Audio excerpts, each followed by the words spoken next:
Bonjour mesdames et messieurs, bienvenue à ce cours qui traite de la force hydraulique comme producteur le plus important d'électricité en Suisse.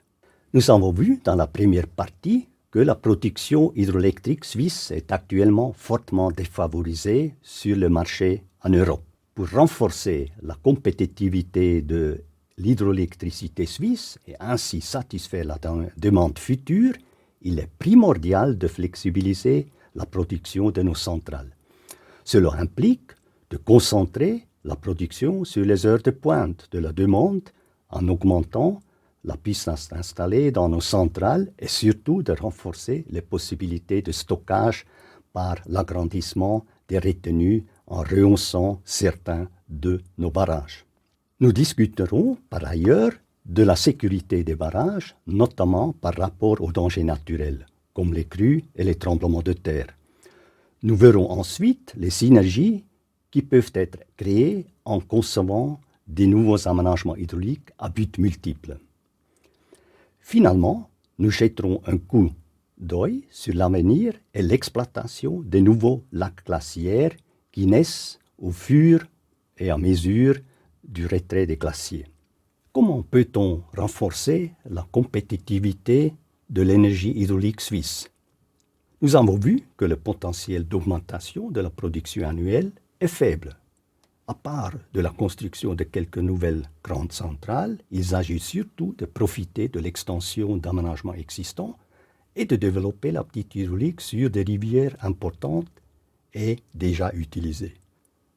La construction des mini-centrales, avec une puissance plus faible de 1 MW, le long des petites cours d'eau encore non utilisées, est d'un intérêt discutable du point de vue énergétique et de rentabilité, et en outre difficile à défendre du point de vue environnemental.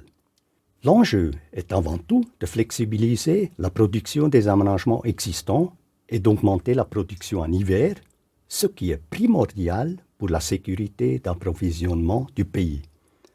La flexibilisation de la production peut être obtenue par le rehaussement des barrages, l'augmentation de la puissance installée, augmentation de la puissance des pompes, des bassins de compensation et des nouveaux systèmes d'adduction parallèles aux existants.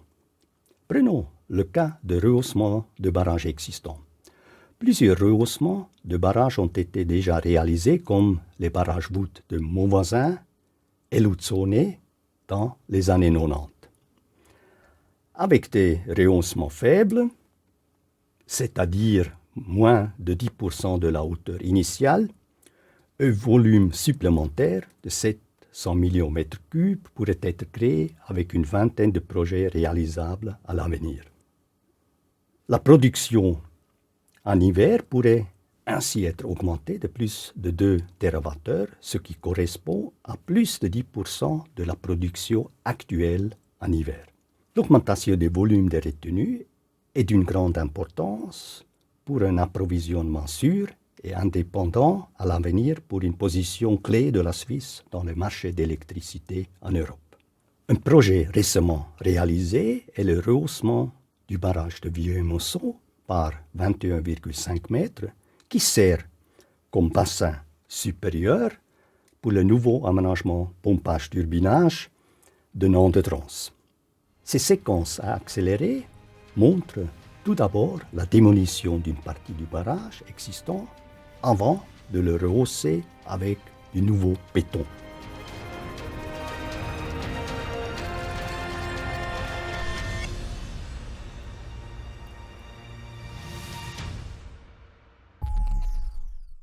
Voici une liste ou une galerie de photos non exhaustives de barrages qui se prêteraient techniquement à un rehaussement pour agrandir le volume de stockage et augmenter la flexibilité des centrales en Suisse. Avant de discuter la sécurité des barrages, regardons les différents types. Selon la nature du matériau de construction utilisé, on classe les barrages en 2 grandes familles, les barrages en béton et les barrages en remblai. En Suisse, 2/3 des grands barrages sont des barrages en béton. Le barrage poids, comme son nom indique, résiste à la poussée de l'eau du fait de son propre poids. Le barrage poids est constitué d'éléments massifs juxtaposés. Le barrage de la Grande-Ixence fait partie de cette famille. Le barrage à contrefort résiste également à la poussée de l'eau par son propre poids. Pour diminuer le volume de béton par rapport au barrage poids, ce type de barrage est formé d'éléments juxtaposés, nommés contreforts, dont la géométrie est complexe. Le barrage voûte est une structure tridimensionnelle agissant comme une voile ou une coque. Il présente une forte courbure en plan et transmet une partie importante des forces sur les flancs de la vallée. Il permet d'économiser un volume important de béton par rapport aux autres types précédents. Comme on a déjà vu dans la première partie, les barrages à rivière constituent un cas particulier. On parle souvent également des barrages mobiles dont le seuil à côté de la centrale est équipé de vannes. Traitons brièvement de la sécurité des barrages par rapport aux dangers naturels comme les crues et les tremblements de terre. La maîtrise des crues implique que l'ouvrage soit dimensionné pour les événements les plus violents sur le site. Le déversement contrôlé des crues lors d'événements extrêmes est garanti par l'ouvrage de sécurité qu'on appelle un évacuateur de crue. Cet ouvrage de type trop-plein est dimensionné de telle manière qu'une crue milléniale, appelée crue de projet, puisse être évacuée sans provoquer aucun dommage. Même pour une crue extrême, appelée crue de sécurité, l'évacuateur de crue doit être capable d'évacuer la crue sans qu'un niveau dangereux soit atteint dans la retenue. Cette crue de sécurité correspond à un événement ayant une période de retour de plus de 10 000 ans. La maîtrise des tremblements de terre implique que le barrage soit dimensionné pour les événements les plus violents possibles sur le site. Selon la hauteur et le volume d'eau stockée par le barrage, il doit être dimensionné de telle manière qu'il puisse résister sans rupture à des séismes ayant une période de retour de 1000 à 10 000 ans. Les régions présentant en Suisse le risque de séisme le plus élevé se situent à Bâle et au Valais, comme montre cette carte. Pour parer aux dangers naturels, les barrages sont régulièrement vérifiés en tenant compte de changements éventuels comme le changement climatique. En cas de besoin, les barrages sont renforcés pour répondre aux exigences de sécurité mises à jour. À droite, le barrage voûte de l'Étoule, qui a été renforcé récemment pour résister à des tremblements de terre très rares. Le concept de sécurité des barrages en Suisse ne se base pas seulement sur la sécurité structurale. Pour maîtriser le risque résiduel, tous les barrages sont surveillés avec des équipements de mesure et analyse très sophistiqués. En plus, un plan d'urgence a été établi qui permet d'alarmer et d'évacuer à temps les personnes menacées en cas où la rupture ne pourrait être évitée. Pour obtenir une large acceptation des projets, des nouveaux aménagements hydroélectriques doivent être conçus comme projets à but multiple.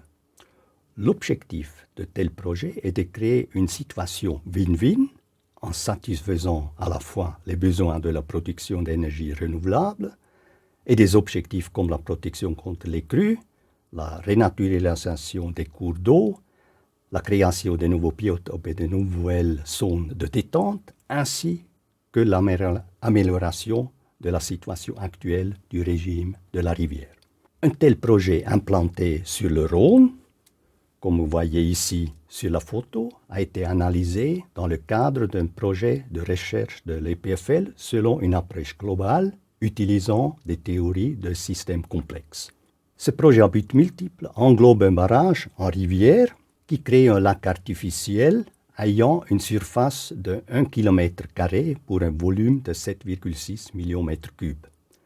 La gestion de ce volume en cas de crue permettrait de réduire les crues dans le Rhône de 200 mètres cubes par seconde, ce qui augmenterait fortement la sécurité de la plaine.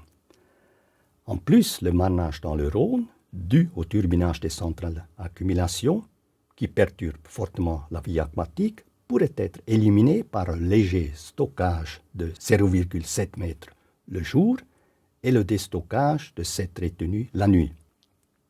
L'aménagement de la retenue créerait par ailleurs des biotopes et zones alluviales devenues très rares en Suisse. En plus, avec des conditions très favorables de vent dans la plaine du Rhône, la retenue deviendrait certainement un Eldorado pour les amateurs de planches à voile, par exemple, sans de parler de l'attrait très grand comme zone de loisirs à proximité des villes et villages.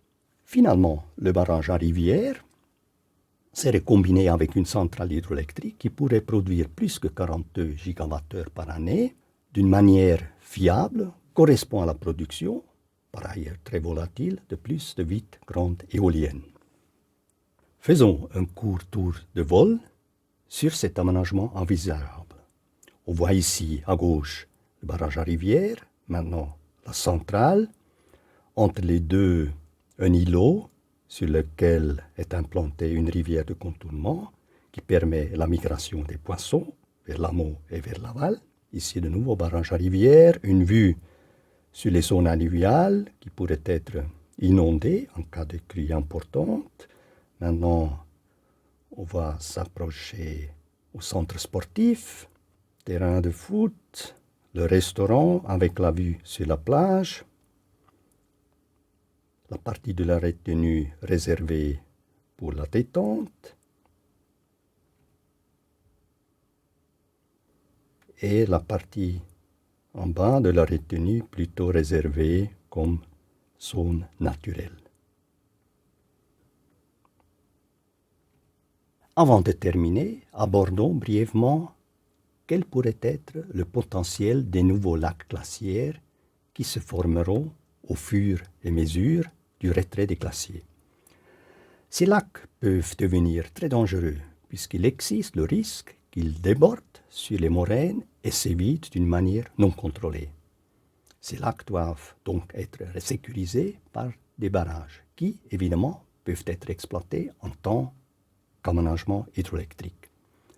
Il ne faut pas oublier que les barrages actuels se trouvent à des endroits qui étaient encore, dans beaucoup de cas, couverts par des glaciers il y a 200 à 400 ans. Les lacs glaciaires vont donc ouvrir un potentiel pour l'hydraulique en Suisse dans les prochaines décennies à venir et combler des pertes de production dues au changement climatique. Un projet déjà bien avancé est le barrage de Trift, au pied du même glacier qui s'est déjà retiré et qui a formé un lac glaciaire comme on le voit sur la photo de gauche. Avec un barrage de 180 mètres d'auteur, une retenue est créée qui peut fournir 220 gigawattheures d'énergie réglable en hiver quand le besoin est le plus grand en Suisse et en Europe. En conclusion, grâce aux retenues dans les Alpes, la Suisse pourra encore renforcer à l'avenir sa forte position en tant que fournisseur d'électricité de pointe et réglable, donc prendre le rôle de batterie. L'augmentation de production par les nouvelles énergies renouvelables subventionnées comme solaire et éolien nécessitera de pouvoir produire plus d'énergie réglable de haute disponibilité par les aménagements hydroélectriques, ce qui augmentera, après la fin du subventionnement massif des énergies renouvelables comme mentionné, l'attractivité économique du pompage-turbinage et de l'agrandissement des retenues existantes par rehaussement des barrages. Pour renforcer la compétitivité de l'énergie hydraulique suisse sur le marché européen, ainsi que la satisfaction de notre demande d'électricité hivernale, la flexibilisation de la production est impérative, notamment par l'augmentation de la capacité installée dans les centrales et le rehaussement des barrages. Le retrait des glaciers fera émerger de nouveaux sites pour la construction des retenues, ce qui devrait permettre de compenser les pertes d'énergie résultant par ailleurs des effets du changement climatique et augmenter la flexibilité des aménagements à accumulation.